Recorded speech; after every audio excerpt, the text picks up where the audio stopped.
میگن در زمانهای قدیم پادشاه شاهین داشت که اصلا پرواز نمیکرد. با سلام و درود خدمت تک تک شما دوستان عزیزم. امیدوار هستم هر کجایی که هستید جور و سرحال بوده باشید و روزهای سرد زمستان کنار خانواده محترم و دوستای عزیزتان به خوبی و خوشی بگذرانید. اگر شما عضو جدید هستید لطف نموده کانال ما را سابسکرایب کنید و علامه زنگوله را هم فعال داشته باشید تا هیچ یک از ویدیوهای جدید ما را از دست ندهید. خب دوستای عزیز، در این ویدیو می خواهم بر شما بگویم که چرا به شما گاهی اوقات درد می رسه و یا بر شما مشکل ایجاد میشه یا به یک سختی یا چالش مواجه میشین. دلیلش چی است؟ میگن در زمانهای قدیم پادشاه شاهین داشت که اصلا پرواز نمیکرد و در یک جا نشسته و هیچ تکان نمیخورد. هر چقدر کوشش کرد این پادشاه که شاهین خود به پرواز بیاره موفق نشد. پادشاه با دیدن این حالت دید که نمیتونه کار بکنه به خاطر به پرواز آوردن شاهین خود.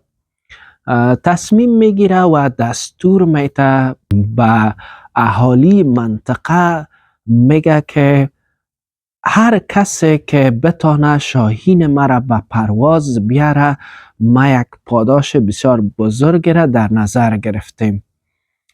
خب هر آن کسی که تلاش کرد شاهین پادشاه را به پرواز بیاره، یکی برش کف زد که شاید با کف زدن بتانه به پرواز بیاره، از جای خود اصلا شور نخورد و از جای خود تکان نخورد. یک کسی برای شاهین غذا آورد، کوشش کرد توسط غذا دادن شاهین به پرواز بیاره، هم نشد و نتیجه نداد. یک کسی یک شاهین دیگر با خود آورد که با دیدن او شاهین شاید این شاهین بتانه به پرواز بیاره، هم نشد و نتیجه نداد.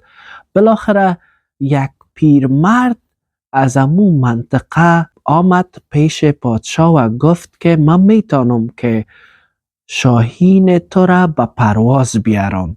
این پیرمرد رفت و شاخه زیر پای شاهین شکست و او شاهین در حال افتیدن بود که مجبور شد پرواز کنه. حالا هم دوستای عزیز، اگر خدا شاخه از زیر پای تو شکسته و از زیر پای شاخه را دور ساخته، این دلیلش است که تو زیادی و به حد یک جای نشسته بودی. این به این خاطر است که خدا میخواهد که تو به پرواز بیایی و موفق شوی و هر چالشی که مواجه میشی، این به این معناست که یک فرصت تازه به خاطر تغییر تو است. تو باید پرواز کنی، زیادی در یک جای بشینی و تکان نخوری هیچ چیز تغییر نمیکنه.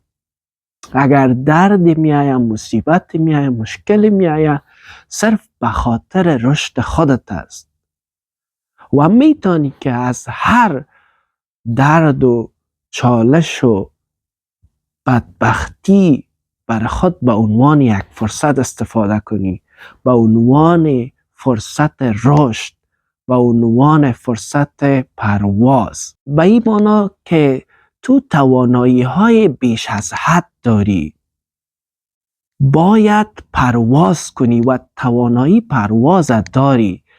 نچسب به یک شاخه.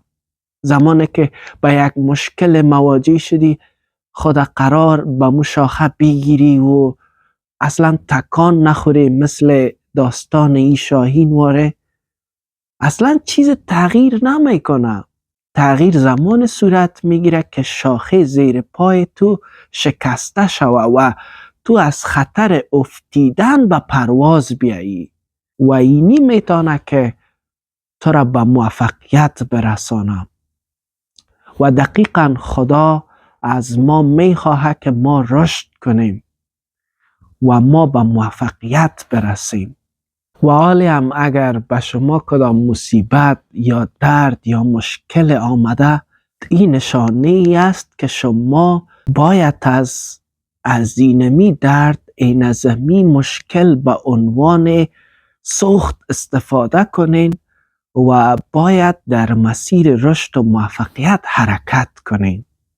تشکر از این که تا آخر ویدیو ما را همراهی کردید.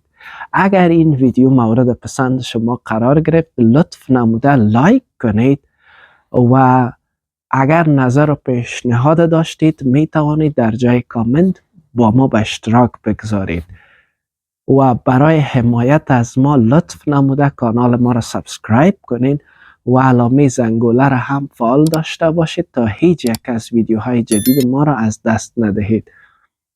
تا درود بعد، بدرود.